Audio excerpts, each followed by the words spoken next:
대엽 시청자 HLB 생명과학 주주 여러분들 반갑습니다. 여러분들이 투자하실 때 알고 계시면 좋을 내용들 전달해 드리고 있는 대엽 멘토 이진욱입니다. 자, 오늘은 여러분들과 함께 나눠볼 주제는 조금 민감한 주제가 될 수 있을 것 같습니다. 자, 현재 FDA 승인을 기다리고 있는 이 HLB 관련돼서 이 통과될 확률이 저는 조금 높다라고 봅니다. 자, 그러한 이유들 오늘 좀 중점적으로 얘기 나눠보도록 할 거고요.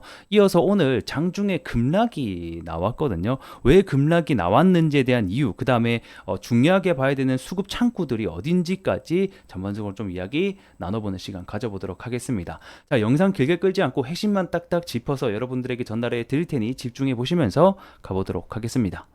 자, HLB 관련해서 처음 보시는 분들도 계실 거고 모르시는 분들도 계실 거기 때문에 간단하게만 제가 좀 설명드리도록 하겠습니다. 자, 현재 HLB 관련된 그룹주들이 가고 있는 이유는 결국 이 FDA 관련된 간암 치료제죠. 이 리보세라니까 이 플러스로 이 캄렐리주마 관련된 이슈 때문에 지금 가고 있다, 이렇게 보시면 좋을 것 같고, 얘네들이 이제 간암 1차 치료제라고 해서 이 암세포의 혈관 신생을 막는 물질이다라고 보시면 좋을 것 같습니다.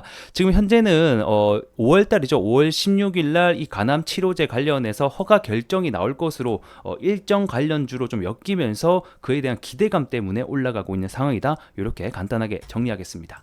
이 우리가 HLB 리보세라닙에 더욱더 집중을 하는 이유는 아무래도 이 간암 시장 자체가 이 대한민국 성인 사망률 2위를 놓고 다투는 암 중에 하나이기도 하고요. 특히 이 의료기술이 발전하면서 사망률이 감소하고 있는 여타 암종과 달리 이 간암 같은 경우에는 사실상 거의 유일하게 사망률이 증가하는 산업이라서 그 가치가 더욱더 주목되기도 합니다. 연평균 성장률 같은 경우에는 18%로 굉장히 높은 수치에 있고, 현재 그 규모는 12조 정도로 평가가 되고 있습니다. 그리고 무엇보다 우리가 좀 더 중요하게 보는 사실은 이 국내 기업이 이 항암의약품을 기술 이전을 하지 않고 임상 3상까지 완료해서 이 FDA 허가까지 신청한 사례는 최초이기 때문인데요.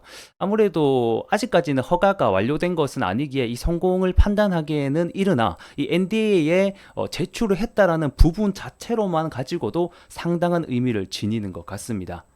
자, 그리고 이번에 FDA 승인이 좀 높은 확률로 되지 않을까라고 보는 이유에 대해서 제가 몇 가지 설명드리겠습니다. 일단 첫 번째는 현재 이 리보랑 이 캄렐리가 이 기존 간암 치료제보다 효능이 더 좋다라는 겁니다.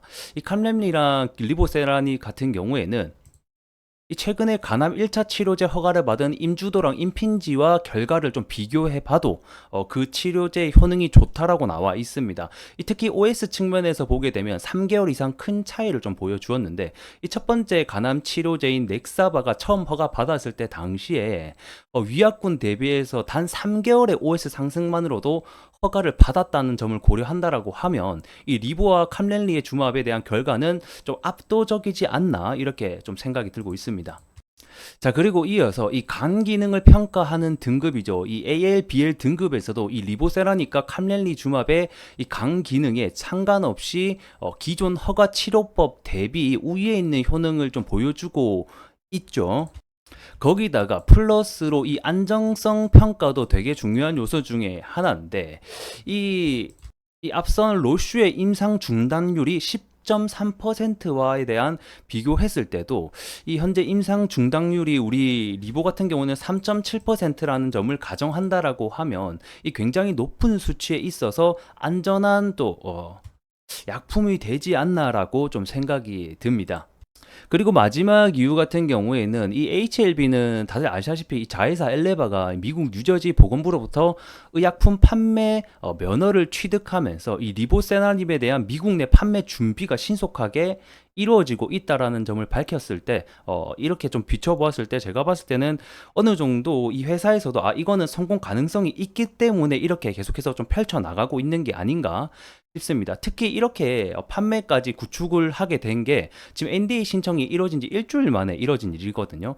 그래서 이 신약 허가 절차와 함께 상업화까지 동시에 준비한다라는 것 자체가 이게 통과가 될까 안 될까에 대한 부분을 아니고 진짜 이건 통과될 것 같으니까 이렇게 상업화까지 준비하는 게 아닌가, 저는 좀 이런 생각이 듭니다.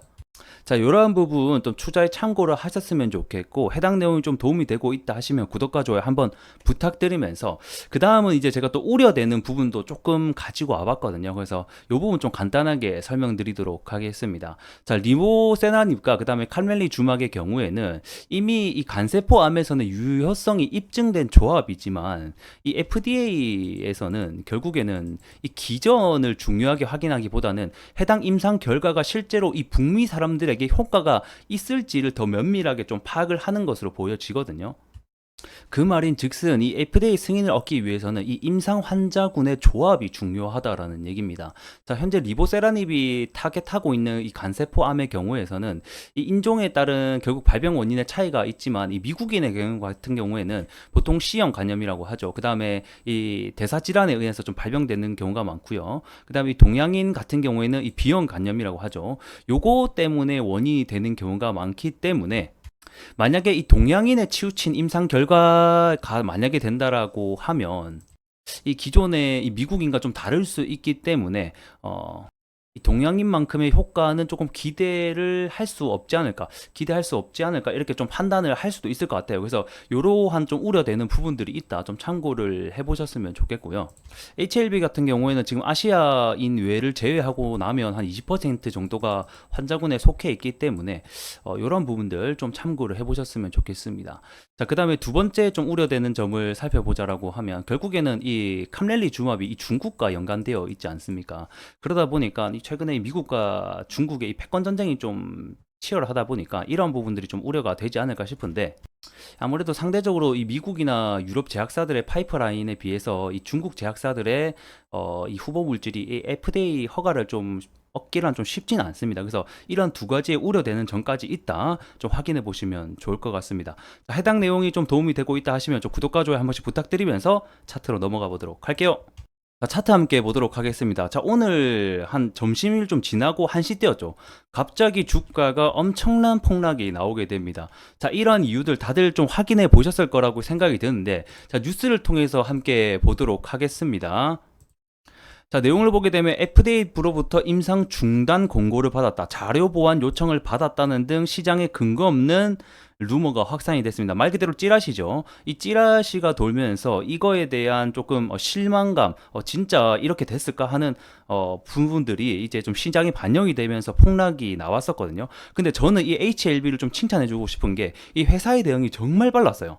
이게 이렇게 주가가 이렇게 내려오는데 회사에서 바로 공문 내려가지고 이 과정에서 변수는 전혀 없다, 이거 다 찌라시다, 이렇게 대응을 했거든요. 그래서 저는 이 부분에서 이 HLB가 정말 이 부분을 좀 중요하게 생각하고 있고 대응을 잘했다라고 좀 칭찬을 하고 싶습니다. 그래서 내용을 보게 되면 이 악성 루머와 관련된 것은 전혀 관련이 없다라고 좀 하면서 이 루머 유포자를 찾아서 반드시 책임을 물을 것이다라고 강조를 했습니다. 그래서 오늘의 좀 주가 하락에 된 주 범위는 좀 찌라시, 전혀 근거 없는 말 때문에 관련해서 좀 폭락이 나왔다, 이렇게 보시면 좋을 것 같고, 아직까지 이 임상 결과에 대해서는 전혀 발표난 것이 없고 5월 달까지 전혀 중간에 결과를 발표할 일이 좀 드물기 때문에, 확률상 이런 중간중간에 좀 안 좋은 뉴스가 만약에 나온다고 하더라도 바로 판단해서 매도하지 마시고, 제가 봤을 때는 정말 근거가 있는 부분들인지 확인을 하는 게 좀 중요하지 않을까 이렇게 생각이 듭니다. 자, 그리고 이렇게 장중에 매도 물량이 나온 창구를 제가 계속 보고 있었거든요. 이 NH투자증권이랑 삼성 측에서 정말 많은 물량을 던졌습니다. 이때 단기간에 정말 물량을 쏟아냈다라고 보시면 좋을 것 같고, 이 삼성 측에서 110만 주, 그 다음에 NH에서 120만 주를 던졌고요. 이 JP모간 서울이죠. 여기에서 나머지 물량과 이 신한투자증권에서 이 해당 물량을 다 받았습니다. 그래서 이거는 뭐 사실 좀 근거 없는 얘기이긴 한데 좀 손바뀜이 일어나지 않았나, 뭐 이런 생각도 듭니다. 그래서 이런 부분들도 있다, 좀 참고를 해보셨으면 좋겠고, 이 얘네들이 물량을 가져간 만큼 이 신한투자증권에 대한 창구와 이 JP모간 서울에서 매도세가 나오는지를 먼저 좀 체크를 해봐야 될 것 같고, 이어서 내일까지도 이 NH라든지 이 삼성 창구에서 계속해서 매도 물량이 나오는지까지도 전반적으로 체크를 해봐야 될 것 같습니다. 그래서 해당 수급 관련해서는 제가 앞으로 유의미한 어떤 부분이 나올 때마다 여러분들에게 알려드릴 테니 좋아요 한 번씩만 눌러주시면 감사할 것 같습니다. 자, 오늘은 여기서 조금 시간이 길어져서 마감을 해보도록 하겠고요. 저 다음 시간에는 이 리보세라니까 이 해당의 가치가 어느 정도가 되는지에 대해서 또 함께 살펴볼 테니까 구독과 좋아요 한 번씩만 부탁드리면서 전 또 다음 시간에 뵙도록 하겠습니다. 고맙습니다.